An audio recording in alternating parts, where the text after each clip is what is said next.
Welcome back to another episode of Buckle Up, an ultra running conversation. How are you doing today, Mandy? I'm here, Brian. Might be a little sore.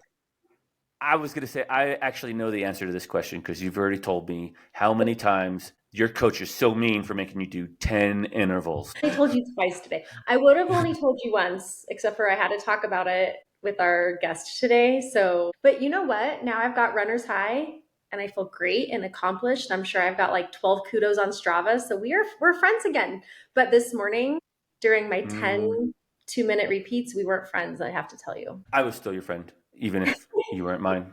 It's an up and down type of relationship, but it was definitely a gratitude run, and I want you to share your idea of how It's on again, off again every 2 minutes, our friendship.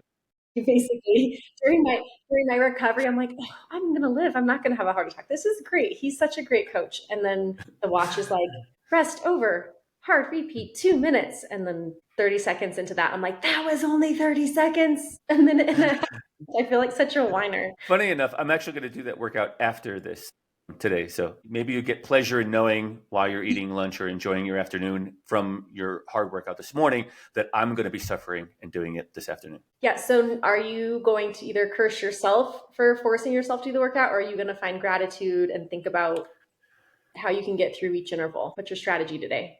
Maybe a little bit of both. I'm going to not curse myself for programming it, but I'm going to curse myself for letting myself go 10 weeks without any structured training and then trying to get back into it, which is part of the process. That's where I'm at currently. I'm like 3 weeks into structured training again and getting back on the horse and actually training as opposed to like just running randomly with the cross country team during cross country season since Leadville. So How is everything feeling? The mechanics, the body? I know you've dealt with some injuries or aches and pains along the way.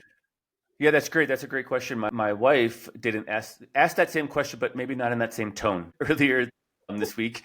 And she was like, "What are you going to do next year?" You know, like all aggro. And I was like, "I'm just going to run some races." And the idea was initially that I was supposed to go and get my Achilles checked out and get a checkup and see where I'm at with my Achilles. Really, I'm trying to not get surgery on it. Right? That's like the last resort. I think for most people on most injuries is like, don't cut me open and fix it unless it's the best option. But I'm going to try the PT. Last year when I did the PT, it worked until I didn't do the PT, right? And so then I just started running. Then the injury got worse and it slowed me down this year. I accomplished what I wanted to accomplish in August, but it still slowed me down a bit. So I've been doing the PT. I started with the PT and really easy running. I've been working on my form and making sure that I'm using proper form, not getting sloppy. And it's, to answer your question now, it's really coming around. I'm feeling really strong on it. It's if it's a little bit inflamed or just a little bit of a niggle at this point, I'm like totally backing off, calling it a day, and waiting until the next day to start doing the PT exercises again, and then try to get some training in on top of it. So the bike's been helping. Although we had it snow yesterday here in Western Colorado, I was able to get out the last 2 weeks, the first 2 weeks of November, and ride my bicycle. Might be a little challenging right now, but you never know. All winter long, it's hit and miss. I could get out on the bike and ride. So yeah, I'm feeling pretty good. Well, okay, so that was the very runner coach answer. What did you tell your wife about what you're doing next year? I told her how the lottery process worked, obviously, and that I'm waiting for the lottery process to make a decision on where we're going on vacation next year. And that everything's fine. Everything's fixed. It's Yeah, fine. totally fine. Yeah, I'm 110%. Yeah. Don't worry about me. I'm totally healthy and fine. So Nick's training for Across the Years, and I'm starting to get very, very excited. I don't want to say nervous, but like anxious and excited for him because that's Mhm. such a crazy race. But same, he had something little happening, and I'm sure he regrets telling me about it because I feel like every day after that, I'm like, "How's that little thing going?" And he's like, "Oh my gosh, it's fine, it's fine." But I'm like hyper fixated on it because I don't want it to show up and be an issue at game time. One, and I think Nick maybe is too, or I'm assuming that Nick is. Maybe Nick, you can DM me and let me know. But what I was saying is that I'm like the one that like the less we talk about it, the less it's actually there. It's totally not there. But my wife keeps bringing it up, like, "Oh, you have this Achilles issue." And I'm like, I don't have an Achilles issue. I've worked it out with PT. Obviously, my 10 heel raises is totally fixed it. Like it's totally You're like totally gaslighting her. I have no idea what you're talking about. What Achilles issue? You're crazy. what? Maybe it's a I don't want to gender stereotype it, but maybe it is a little bit of a male thing. It's a little bit of a male thing. I mean, my wife and you aren't in the same profession, but my wife is a nurse, a medical professional. So she's, I think, always looking out for my medical best interest. But I think she's also trying to figure out where we're going on vacation next year, and where we're not going on vacation next year. And you're not going on a tropical vacation. Yeah. I tried to convince her, like maybe hurt the Hawaii race in January of 27 now, it would be. So I was like, maybe we could go to Hawaii in 2027. And she got like excited. And I was like, because there's a 100 miler that weekend. And she's like, She wants to be she's like, I don't want to sit at an aid station. I want to sit on the beach. Like, I don't want to sit at an aid station. Yeah, I get that.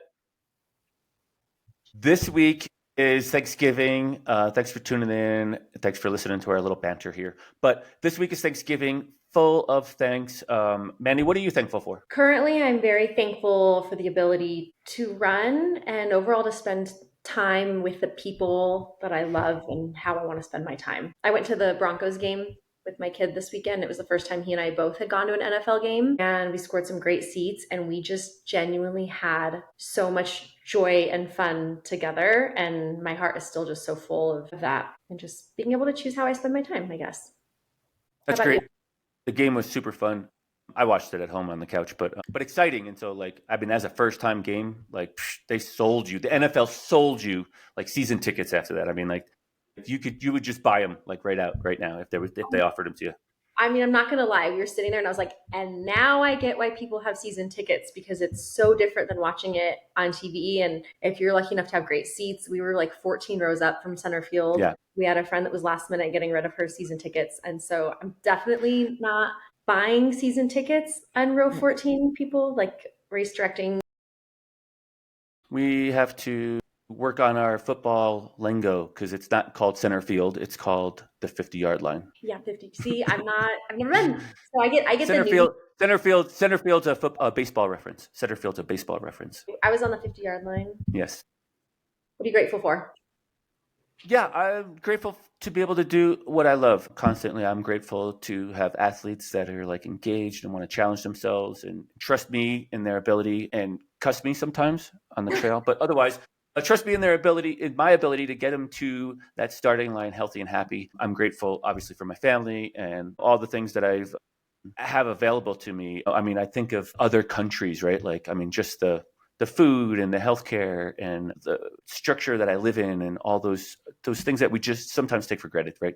So I'm really grateful for those kinds of things as well. Yeah, well said. Our guest is really grateful too, and he's been on my radar since we met him, which you'll hear in the episode on how we met.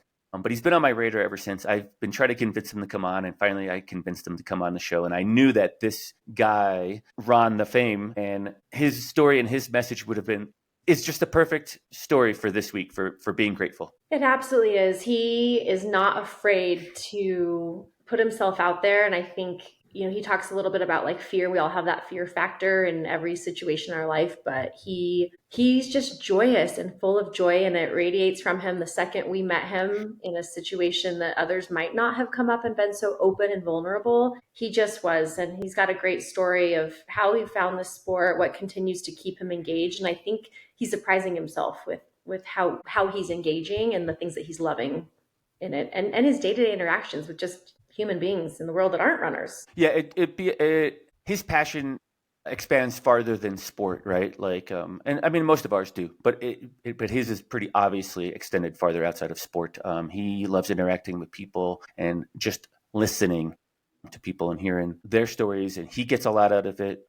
I feel like we get a lot out of it by listening to him as well. He does have a message for you. It's a question we ask in a questionnaire prior to the show, but he has a message for the community. And his message is to be you and to continue to challenge yourself. You are enough, and the healing you do heals others. And that sums up like Ron in a nutshell. Not to put parameters on anybody, especially not Ron, but that really kind of culminates Ron, I feel like. Yeah, it's fun to hear about what he's accomplished so far, what he's got next on the radar, and where he's going to go. It'll be a great athlete to watch. Enjoy your Thanksgiving, everybody. Subscribe, like, share, leave us a comment.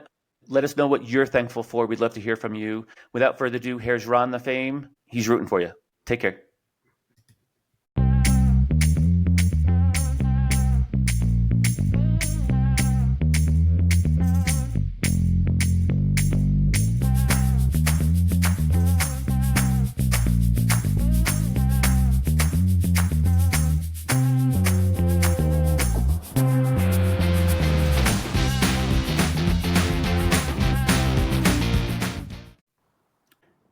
Hey, Ron, thanks so much for taking some time out of your afternoon to talk to us today. Thanks for being here. Thank you. It's an absolute pleasure. Having listened to some of the episodes, I was pretty excited to be invited upon. Ron, the last time we saw you, Hmm.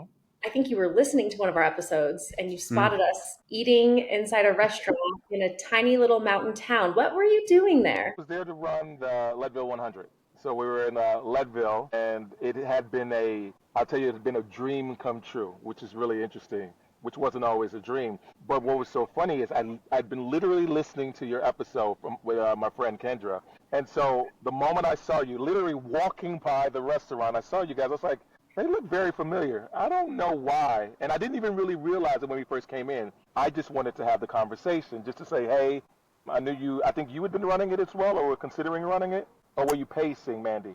You were running Leadville this year? I didn't run this year. I ran the 3 years prior. I was there to support a few friends and crew and cheer on Brian as he did his tenure. Yeah. Okay, yeah. So I really, honestly, I just wanted to come in and just say hi.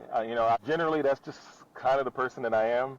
I love to meet people. I love to talk to people. So I was excited. And then in the midst of the conversation is when I realized, I was like, wait a second, I've just been listening to the podcast earlier. So it was really cool. We'll give a shameless plug to Famous, the restaurant.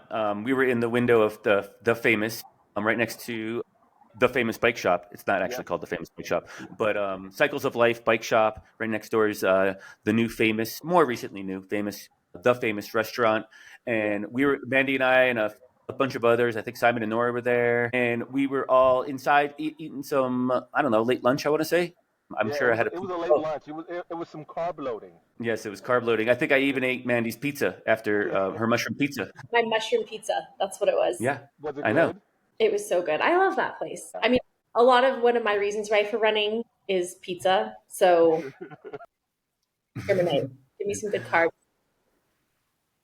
Well, Ron, how did it go for you this year at Leadville? Just to give us a quick update in that spoiler alert. Yeah, actually, I DNF'd at Leadville, and it was really a really interesting experience.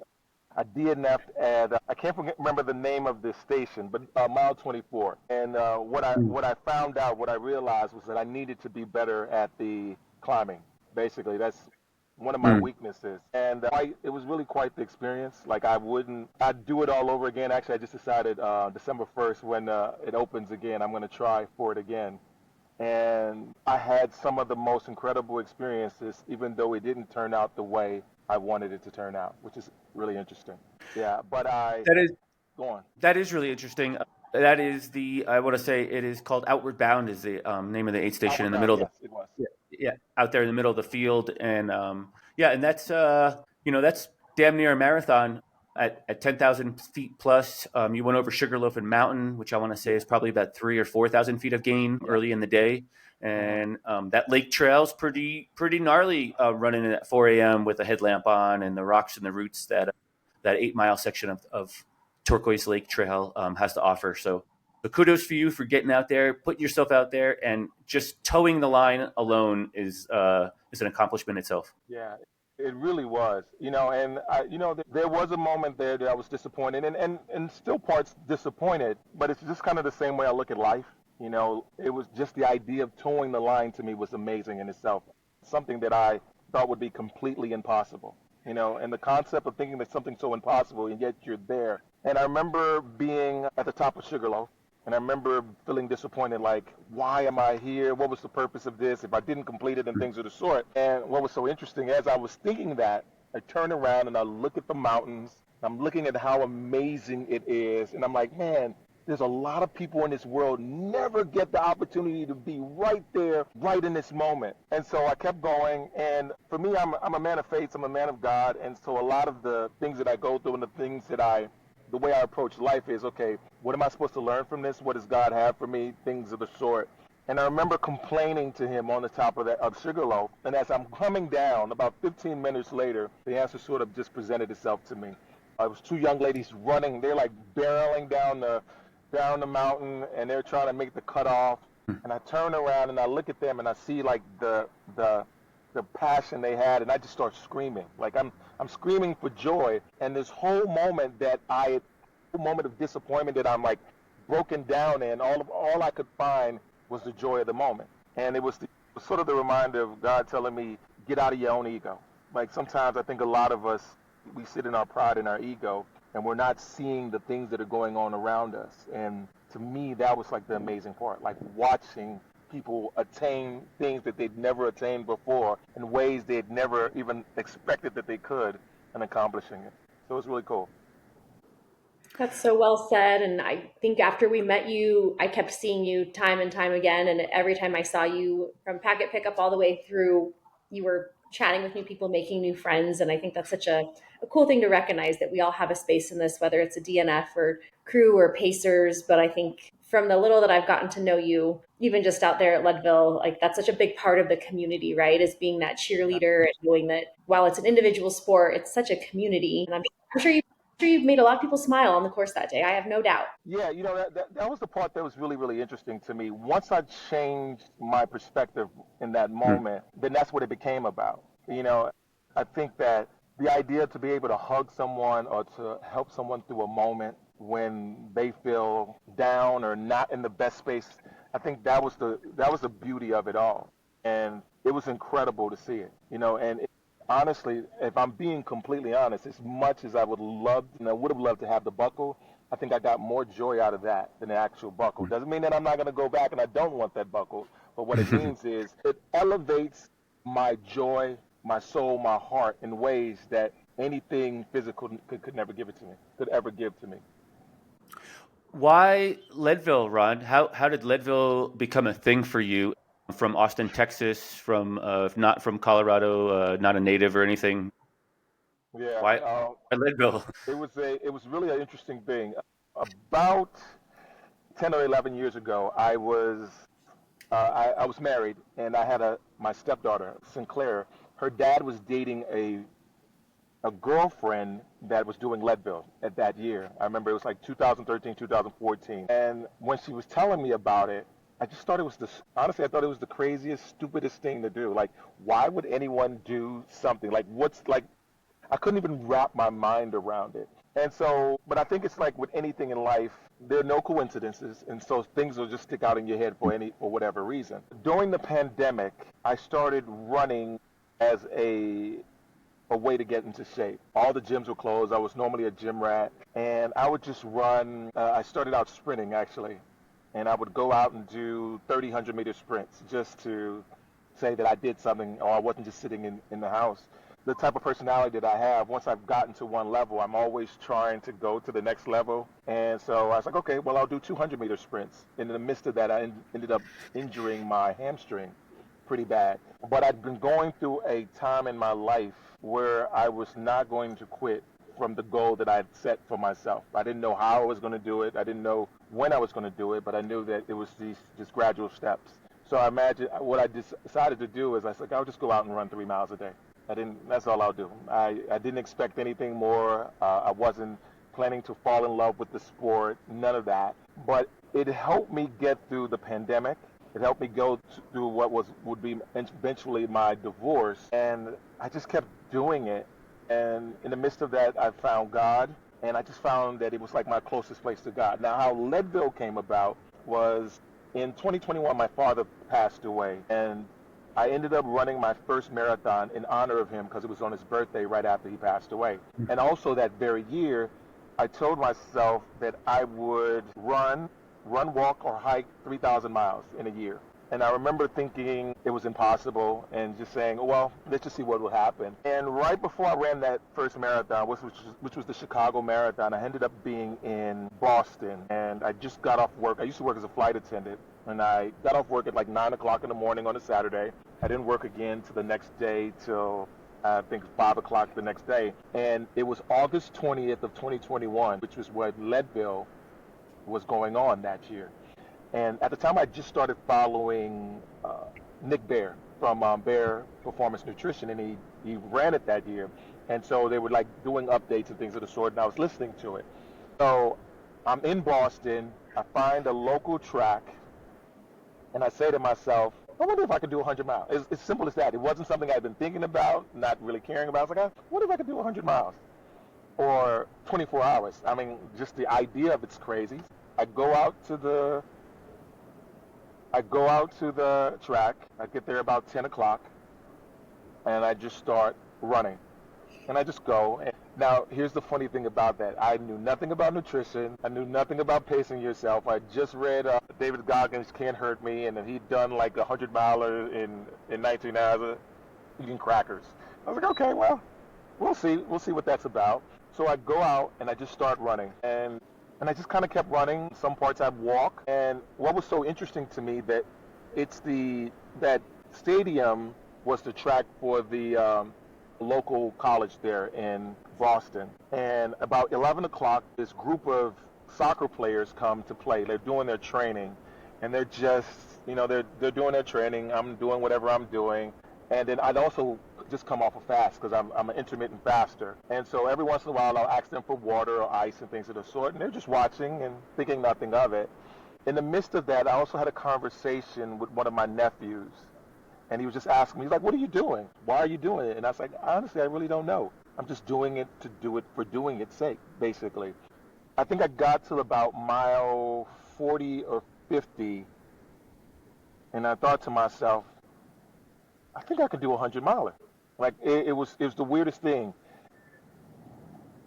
At some point, the soccer team left at 11 o'clock. They come back for a second practice, and they're about 5 o'clock, and they're like, wait a second, this guy's still here. And now they're like sort of looking at me strange, and it was kind of the same question, like, what are you doing? Why are you doing this? And I'm just like, well, I don't know. I just wanted to see what I could do. And I kept going, and the part that I ended up taking a picture with the crew, actually with the whole soccer team, and I realized, I was like, and this is just the thing about life. It's so much more about our own individual goals. Like, it sometimes starts in that. Sometimes it starts in that place. But when you start to see, like, the things that you're doing and the way that you're acting, it's impacting other people, especially in a positive way, and allows them to see themselves in a much bigger space than they'd ever considered themselves to be, then it just feels different. And at one point, I'm still going at about 2 o'clock in the middle of the night. And about 10 of those soccer players just decided, like, he's still not going to be there. And they came there, and they saw me there, still going on the same track. And I just realized, I was like, okay, yeah, I think this is what I'm going to do. And at the time, the only 100-miler that any ultra I'd ever heard of or knew of was the same one I'd heard 11 years prior. And so I said, okay, in my head, I said, in 2 years, I'm doing that very marathon. I didn't know what that meant. I didn't know what it entailed. I didn't care what it meant. Once I put my mind to it, I was like, okay, it's going to happen. And that was what the appeal and where the joy comes from doing Leadville. And then in the midst of that, I ended up I did the marathon itself in 2022. I did The Leadville Marathon. the Leadville Marathon in 2022. Okay. So you were up there and you had experienced a little bit of it. Yep. Yeah, and I experienced a bit of it, and it kicked my butt. Man, it kicked my butt. So by that time, I was there. I did Leadband that year. Yeah. Now that I think about it. Yeah. That's amazing. Yeah. So we were looking at you. Go on. We were on the same court. Mandy was there at the marathon? You were at the marathon there I think it was in June. I remember it was in June. Yeah. It's always Father's Day weekend, or typically Father's Day weekend. Is it Father's Day weekend? It is. So Yeah. It's so interesting. So I did it Father's Day weekend, and I didn't realize it was Father's Day weekend. And I'm going to say this part that really touches me. It's, in a lot of ways, a lot of my running is in honor of him. And for me to have done it it didn't even cross my mind it was Father's Day weekend that weekend. And it was the toughest thing I'd ever done in my life. And I'd already done 6 marathons prior to that. Yeah, I'd already done 6 marathons within the last 6 months prior to that. And I went in there cocky. Oh, Lord. I went into that Leadville Marathon, and it humbled me in such an amazing way. It did. I ended up doing it, I think, in just about 7 hours. And it was like, sometimes I wondered to myself, why did I even think to come back out here to do it again? But in the moment that you're feeling it, once you get past it and you process it, it didn't even matter to me. And Ron, you're part of this, like anyone that listens to this, everyone that knows Leadville is really challenging. Even for Brian and I live in Colorado, it's challenging for us. I'm on the Flatland, but you're coming from Texas. So a lot of that, I'm assuming, is how are you replicating the mountains, the elevation gain? You're lower to sea level in Texas than you are here. So I'm sure that was a big part of that experience for you. Yeah. what was interesting about that, and even from like Colorado Springs to Leadville is quite the Hmm. difference. Because in my first 100 miler was in Colorado Springs. It was Ring to Springs in Colorado Springs, and Hmm. I did that, and I felt, there were some tough moments from it, but I didn't feel like the altitude really bothered me there. When I Hmm. got to Leadville, it really, like, it just does. And I did a bit of training in Colorado Springs over the summer, but even then, I didn't feel like it was enough. Like, one of the things that I think about is, like, approaching it differently. Would I do different? I think I would spend more time up there. Like, logistically, I don't know how I would just yet, especially as a father, but I would definitely love to spend more time up there in that altitude doing more training that way. Ron, I'll go back a little bit to what you essentially explained as the butterfly effect or the ripple effect, right? And how one of your actions carries weight throughout. And I kind of experienced that this year, getting back into cross country high school cross country coaching. The kids didn't have any excuses on the workout being too hard. When your coach finishes his 10th Leadville the first day of practice, Hmm. like there's just no excuse for them. Like they can't really complain to me that the workout was too hard for them, you know.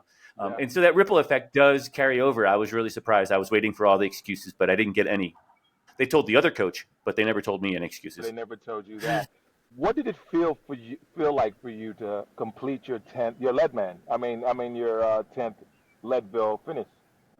Oh gosh, Rod, this is all about you. But just Okay. to answer the question real briefly, it's super surreal. It's something I didn't even plan, or I didn't when I did the first one. It wasn't like the goal was 10.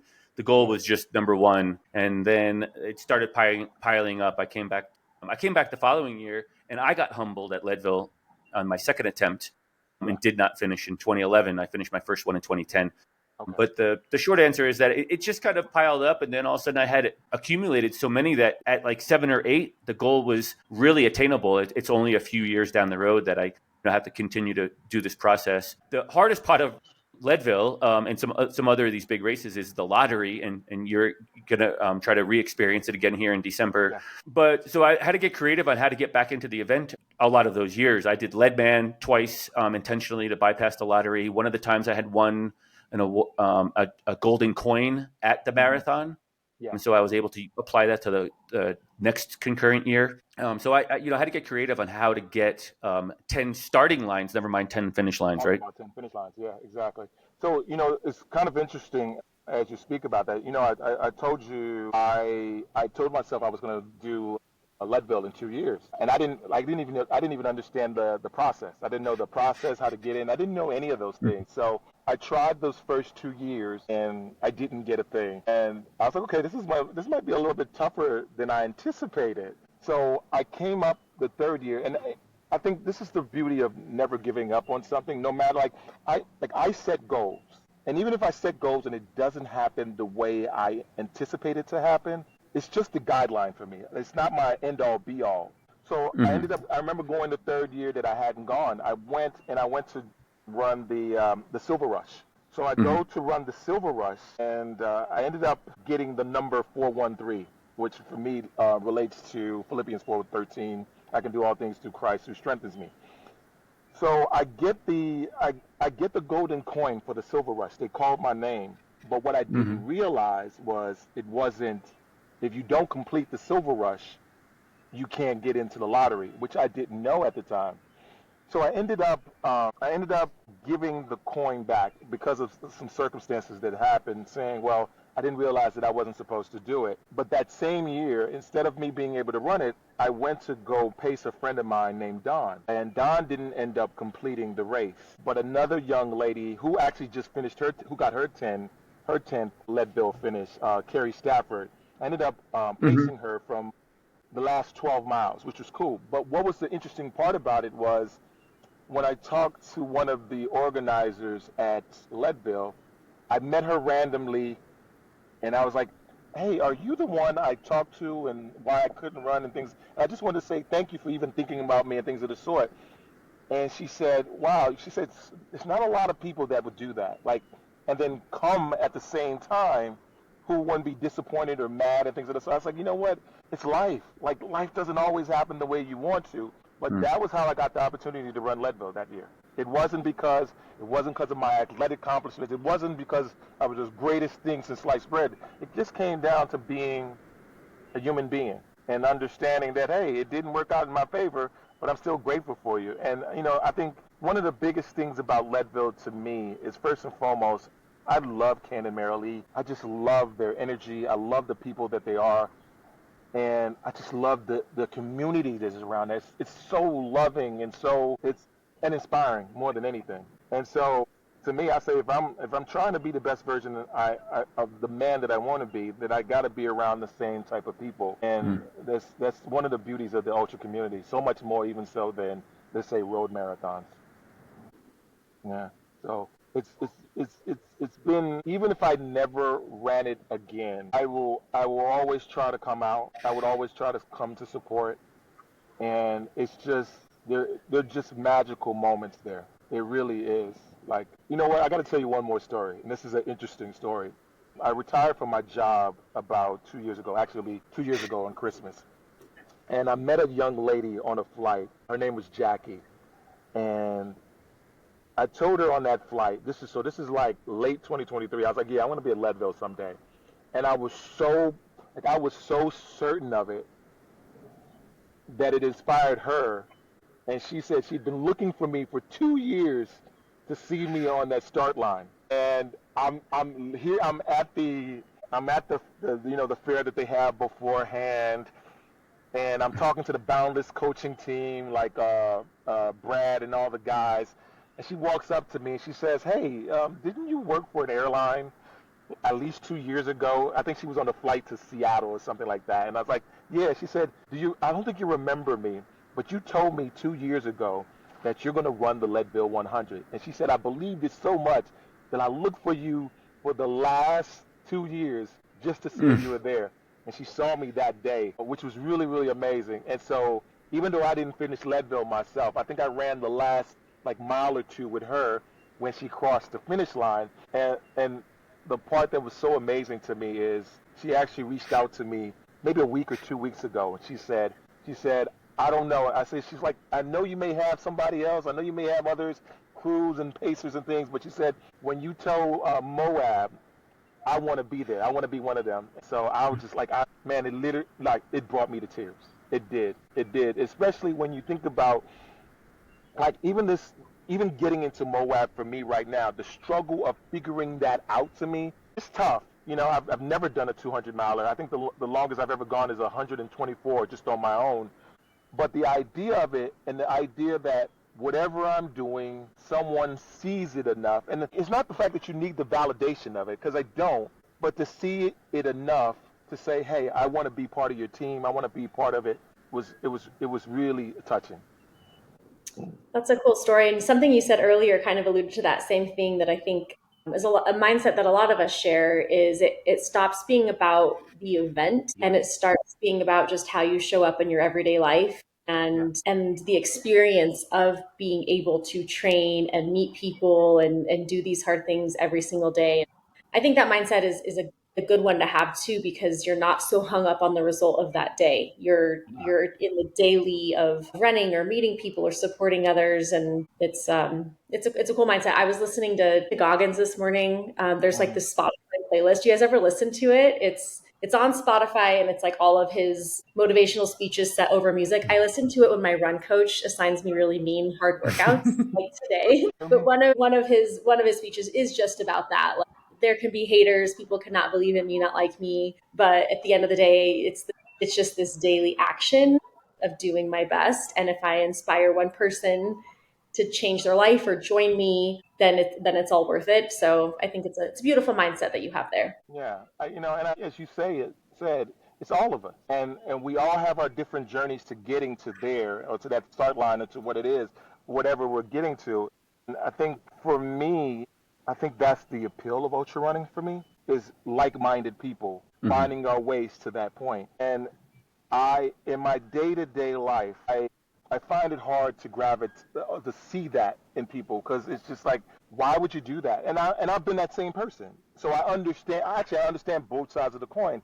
And I think that's the beauty of it, is being able to attain that level, whatever we're looking for, but at the same time understand where we came from and understand that maybe they may not see it in the moment, but they may see it in a different way. And it's all about our actions that we take and not necessarily the words that we say. Ron, I love it. I love the energy you bring and the thought you bring to any project or anything that you're doing. It seems as though you have this. I think I feel like you ask the question of yourself, like, why has God put this in front of me? Whatever that might be, right? Yeah. Whatever the mission is, or the challenge is, or whatever the struggle might be. But I feel like you're asking that question a lot, and I think it eludes out of you in like thankfulness. And in this particular week, Thanksgiving's just around the corner, and just being grateful and thankful to get outside and be able to move. Mandy had mentioned that her really mean run coach scheduled 10 intervals for her, and she sparked an idea in me, and we just talked about it offline a little bit ago. But I was saying, like, what if you took each one of those intervals and you did it for somebody that's in a challenge themselves, and you thought about that person in the one interval for the 2 minutes, and like, hey, somebody else is going through a struggle. I could probably run this 2 minute interval. And then you thanked 10 people in your own mind, just in your thought process, throughout your day. Would that make the intervals easier? And I think it's a great whole circumnavigation of like this week alone and Thanksgiving and the whole culmination of just being grateful and thankful for what we do have and what we are capable of doing. Yeah, absolutely right. I like that one blew me away. That is that is really what it comes down to. Like those, so I went out this morning and I did a 4 mile run and it sucked. It really did. And I'll tell you, someone who I'm grateful for, Allie McRae. And I'm a big fan of Sally, and I'm seeing her ramp up to what she's about to do next. And with all the 200 milers that she's won, I was just thinking to myself, I was like, and she has to start from the beginning? And so it was sort of that thing that was going on. And so even as I'm running, and it's I'm still coming back from injuries, I'm dealing with self-doubt, I'm dealing with all the things that just us human beings have, and I'm just like, but man, I get to be out here right now in this moment. And as you said, just thinking of people, I met this lady this morning. So every morning I do like 3 different exercises. And I do them not for, what's so interesting to me, I didn't start doing them for any specific reason. I just was like, I want to see if I can do this, and then if I can be disciplined about it. Because I think one of the things that I learned from my childhood, and even a lot of my adulthood till probably very recently, was I wasn't disciplined enough. And for me, when I'm not disciplined enough, I falter in the things that I say. I live a life of integrity, but I know that sometimes there are moments that I fall short. But even when that happens, I'm going right back into it. But anyway, so I just done the exercises, and I'm walking back to my apartment, and this lady, her name was Sandra, a little overweight, and she was having troubles going from the laundromat to her house. And she stopped for a second because she has to sit on the stairs because it's so hard for her. And I remember right before I saw her, I remember saying, how the heck am I going to accomplish 140 miles? Like, how is that even going to happen? And something said to me, the Holy Spirit said to me, well, a bite at a time, a step at a time. Like, Rome wasn't built in a day. So I walk by her, and she talks to me, and that's the other part that's been really interesting to me. Like, people just come up to me and just tell me their stories. Well, I'll meet them randomly, and it's a really cool experience. And she's like, yeah, I'm dealing with kidney issues. I'm dealing with all these things. I got to lose these weight, and I haven't done it yet. And I was like, you know what? That's okay. I was like, that's absolutely okay. And I said, the one advice I'll give you, and it's just because of something I literally just thought as I was walking out of this gym, is just take it a step at a time. Just take it step at a time. That's all you have to do. Don't look at the big picture. Take the small steps, and it'll lead you there. And you'll find the little joys in it. And I think for me, that's the biggest thing. Like, I've always been more about the destination. The truth of the matter is, I really don't care about the destination anymore. I really don't. Like, I really care about the journey. Like, what did I have to do to get here? The moments, even if they were painful, even if they hurt, even if they were quote unquote suffering. But I was like, man, but I got this today, or I got to sit outside right now in the park and experience nature around me.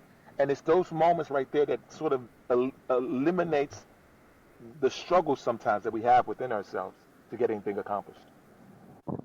Yeah, I love it, Ron. Thinking of Moab 240, I just saw you there this year volunteering. You were helping out at, it wasn't Dry Valley. It was one past Dry Valley. Oh, It it was was, mile 157. I can't think of the name right now, but it yeah, was yeah. mile 157. God, what's It his name? was a crewless aid station. Yeah, it was a crewless aid station. But either Yeah. way, I did see you helping out there at the aid station. It was great to run into you again and spend 15, 20 minutes while my runner was sucking down. What did we eat there? I can't even remember. It was a Did we lot. eat pizza? No. It was the French bistro, or at least that's how we had Oh, it it was the set French up. bistro. Yeah, yeah. So it was probably a burger or something. Yeah. Oh yeah, yeah, that's right. We had burgers. We had burgers with all the fixings. That's right. Yes, yes. It was, Yeah. that was a really incredible experience in itself. I'd never done that before. It's always been Hmm. okay, go to the race and do it. The reason why I did it, actually, is I always say there's a reason, and then there's this sort of supplemental, the deeper level reason. The reason why was just to be able to make sure that I'd get in to run next year. But what I realized, it was so much more. And it's the Hmm. same thing about the community, about being there for one another. And it was one of the most incredible experiences. Like every time we'd come down the road, I would run to the road and I'm screaming and I'm like, yeah, and it was so fun. But especially when you're about 157 miles into a race, I think any little thing can spark you. And I was hoping to just be a spark. And it was one of the most rewarding things I'd done. And I tell you this part too as well. Didn't want to do Moab. I really didn't want to do it. It's kind of the same thing. After Leadville, I was thinking that I was like, man, I haven't even conquered Leadville yet. What would I even think to go further? And it was a God moment that got me there. There's a good friend of mine, Karita Wegner. She reached out to me and she asked me about Leadville. And I told her everything, pretty much what I explained to you. She's like, oh, wow, that's cool. She said, well, I'm going to Moab to go volunteer, and I'm going to run it next year. And I was like, oh, that's really nice. That sounds like a plan. I said, well, if you ever need, I'll come crew or pace you. That's all I said, not expecting anything more. And then she says to me, Ron, you should do it. And I remember rolling my eyes and like, yeah, that'll happen. And the reason why the reason why I knew that I was running it was because this year it started on October 10th. And October 10th is my dad's birthday. And that's how I started running marathons the first time and what it's done in my life in 4 years. And when I saw that, I was like, gosh darn it, I'm about to run this again. And so to guarantee that I knew that I was going to run, the best way was to volunteer. And she sends me the link, and I'm like, I don't even know if I can do it. I got my daughter, things of the sort. And to me, that's the beauty for me about God, is he'll make a way in ways that you don't think he can make. And it just worked out. I had a really good friend of mine watch my daughter for the days that I was there. I got out there. I got to experience it. I got to see you, Brian. I got to see your runner. I got to meet some really, really amazing people. And here's something that's interesting to me, and I'm kind of feeling it in the moment. Up till about 5 years ago, I didn't even know how to cry. Like, I really didn't know how to cry. I never knew how to express my emotions. I never knew any of those things. And when you can be in a place and just let your emotions out, like I just cry, just to be there with someone and meet them where they're at, it really touched my life. And being there in those moments for people was like that. And there's a gentleman, I can't even think of his name right now. I know he came in 15th in the race. And I remember him coming in, and he had an injury. His knee, I think his left knee had blown up to the size of like a melon. And he was ready to be done. Like, he was ready to be done. But the medical staff said, well, we don't really have any reason to pull you out just yet. And I'm sitting him and I'm watching him, and I'm watching the range of emotions that he's going through. Like, it was really incredible to see it. And I remember that I had a compression sock, and it was just one compression sock, and it was in my car. And I was like, well, maybe this will help. So I walk over to the car, cut off the leg, and I put it on him, and we hugged at some point. And I watched him go out. And I wasn't even certain if he'd be able to make it to the next aid station, which was 170. And all I saw, and I just kind of kept an eye on him just for some point, just to see where he'd DNF'd, is what was the idea. And he went out and crushed the rest of that course. And when he crossed the finish line, I was lucky enough to be there. and he walked up to me and he was like, "Do you remember me? Do you remember me?" I was like, "Of course I remember you. Dude, I've been watching you this whole time." And we just sat there and just hugged, just hugged for like 5 minutes. Like, it was so incredible. And he's from Canada. He had his family all there, and he said nothing changed but the idea that I talked to you, and you gave me a leg, which to me is really nothing. But those are to me, those are the defining moments of my life. Like, those are memories that I'll remember for the rest of my life. It's the same thing we talk about. It's not just about us, and it's into whatever capacity. It's never just about us. It's like, how can we affect people around us? And I live by the motto of changing the world. Like, I literally say, I'm going to change the world, and I know that I am, in whatever small capacity it is. But I'll be honest with you, I believe it's so much more. I really do. And when I think about the people that inspire me in my life, like, inspire me, and I don't even call them heroes anymore. I call them inspirations. Everyone's from the Kobe Bryant. I'm a huge Kobe Bryant fan, to Nelson Mandela, to Martin Luther King, to Gandhi, to Mother Teresa. And these people that always meant something to me for whatever reason. I don't know why they do the things they do. I didn't understand that. But when you realize that you give beyond yourself, I said this to someone recently. The more I started loving myself, the more I loved others on a deeply intimate way. And that changed a lot of my life and a lot of my focus and a lot of what my purpose is. That's beautifully said. Thank you for sharing that. Yeah. Yeah, I love what you said, and I think it's a reminder to us that when you get asked to volunteer, show up for someone, that there's 0% chance that you're not going to make a difference in this world. Like, you're going to impact at least one person's moment or day, and you could come out the big hero and help someone cross the finish line, or if nothing else, just be a part of the big machine that keeps us all going. So I think it's a good reminder to us that, you never feel bad. It's the same as like a workout. You're never going to come back from that experience, even if you just showed up to volunteer or cheer. You're probably not going to come back feeling bad about any of it. You're going to have some sort of a takeaway and realize that it's bigger than yourself, and it keeps you going. It keeps you able to love yourself more and show up for yourself when you can show up for others. Yeah. So true. So true. I think our community, our ultra running community, like, when we're in the moment, I've made some of my best friends on the trail in the moment in the race. And I think when we're tired and we're struggling, we become way more vulnerable and we share a lot more. I was just sharing a story with Mandy offline about a previous guest at Cocodona that just spilled like this, just this spinning web of her life and what has happened to her on the trail that we shared for, 38 miles or something along those lines. And it was like, mind blowing what people have gone through in their lives. And it's something I wouldn't have gotten at a random bar or at the Walmart checkout line, or, all the things that we do in lives, at the stoplight while I'm waiting for my kids, school to get out type of thing. Like, we just don't share like that naturally. But I think in the ultra running community, we are vulnerable, a little more vulnerable, or a lot more vulnerable, quite honestly, as the pain is heightened or the struggle becomes more apparent. We just become more vulnerable. So here's a question I'd love to ask about that to both of you.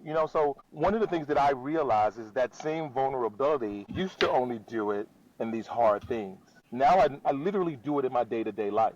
And it's lessons from the ultra running community. And I do find that. Now, I may not have the chance to run 38 miles with them to get that story, but I find that I get those stories a lot quicker because of the willingness to be vulnerable in the moment. Mm-hmm. And I think it's one of my gifts, actually. I think it's one of my gifts to be able to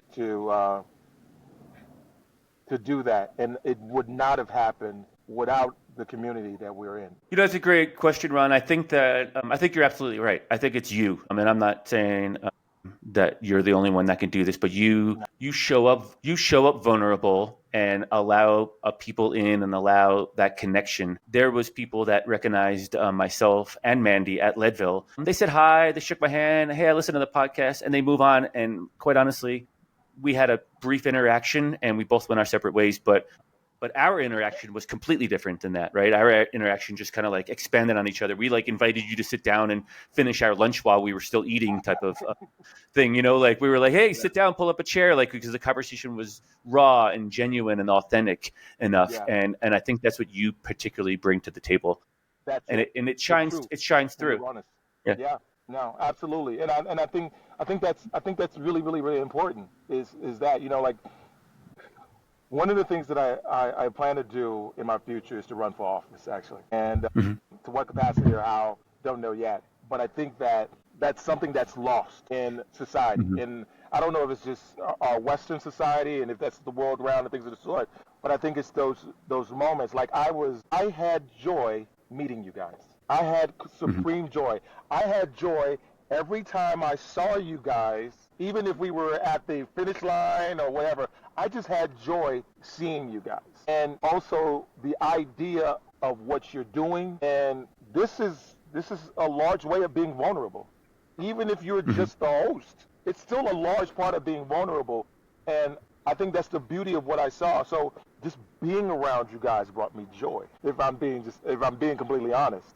And I like to say that I find the beauty in everything. I find the beauty in everything and everyone, even if they can't find it in themselves first. Yeah, Ron, it was the same way meeting you, just joy. And I think what I get from you, what I feel from your energy is the removal of fear. Like you were running around that track today and that day, and you could have been like, this looks weird or it is weird or I'm going to fail. But like, there was no fear. There was no fear in coming up and talking to us, walking inside a restaurant, and not that you interrupted us, right? But interrupting our lunch, like, hey, I know you guys. And so I think in that vulnerability, we struggle with that mask that we wear, whether it's whoever we are, we have a mask on, and that fear factor is always there. And if we can find a way to remove that, to do the big things, set the audacious goals, show up, even if you're not sure it's a space you're going to be welcomed or be successful in. But as soon as you remove that, I think you allow the world to let the beauty of everything else come into that, right? And redefine what does success mean, right? So like for you, maybe you went into it thinking success was the belt buckle, but it sounds like you came out and that maybe wasn't even the definition of success for you and who you are. Like in my mind, your definition of success was running into that person you met on a flight 2 years before. It was meeting us and us being able to have this meaningful conversation when we could be sitting in rush hour traffic and hating what we do and being stressed out, So I think you allow the world to redefine what that means and happiness and joy. Yeah. I believe each and every one of us has fear. And I also believe that fear is necessary to have, because if you don't, then there's no real reason why we do things. And first of all, I appreciate what you just said, man, because it means so much to me in a way that you don't even realize, because I do have my fears and I do sometimes, a lot of times, struggle with my fears. And yet I do it anyway. And I do it in my own way. Like, I got to meet, you were talking about listening to David Goggins. I got to meet him at Moab, which is really, really cool. And I loved it. And, something that was really, really kind of interesting for me, I got to meet him, and he's David Goggins. But I got to meet his crew, and I got to meet his team. And that, to me, was more fun, and the conversations were more impactful than meeting him. Not to say that meeting him wasn't, but I saw beyond that. And one of the beauties and one of the things that I work on for myself is not comparing myself to someone else. Like who I am, who you are, we're wonderfully made, and we're made the way we were supposed to be. And so if I sit in comparison to someone else, I'll never accomplish a thing. And so meeting him was sort of that sense of that, and saying, man, I got some fears that will kick my butt, but man, I'll still do it. And the success, it's not even the success that I want. And this is where I think my love of God has really changed my life. He doesn't give me what I want, but he gives me what I need. And what I need is so much more than the thing that I think I want. So in a large sense, he knows me better than I know myself. And so the idea of, I really live by this idea of letting go and letting God say, man, you show me so much more than what I could ever see or attain. And I was lucky enough to gain some material success, but gaining that also brought me some of the worst pain, allowed me to reach my rock bottom, which I'm grateful for as well, because it allowed me to then grow in a different way. Ron, I appreciate you taking some time out of your day to share your stories with us. Gosh, they're nothing but awesome. We will be sure to keep following along and wish you the best of success getting into Moab. If you got get into Leadville, whatever it is, we'll obviously be keeping tabs on you, and we'll be in touch shortly for sure. Where can our listeners follow you at? Where's the best place for them to catch up to you at? They can follow me on Instagram at We The Fame, WETHEFAME.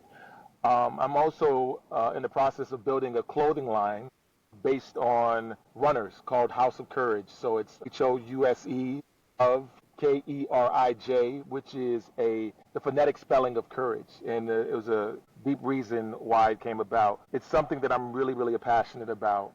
The idea of allowing each of us to find our courage points, to get outside of our comfort zone, is the idea of what we're trying to do. So that's where you can reach me. I also started a podcast of my own as well, just recently, called Courage Over Comfort. Everyone has a story worth telling, and it's the same idea. It's not necessarily for runners. It's the everyday stories that I hear every day that brings about courage and purpose and finding one's path to wherever they're supposed to go. Thanks again, Ron. It's been a pleasure, always a pleasure. What a great episode and great conversation for this Thanksgiving week. Yes, I'm truly grateful, you guys. Thank you, Mandy. Thank you, Brian. Have a great day. Take care. Bye.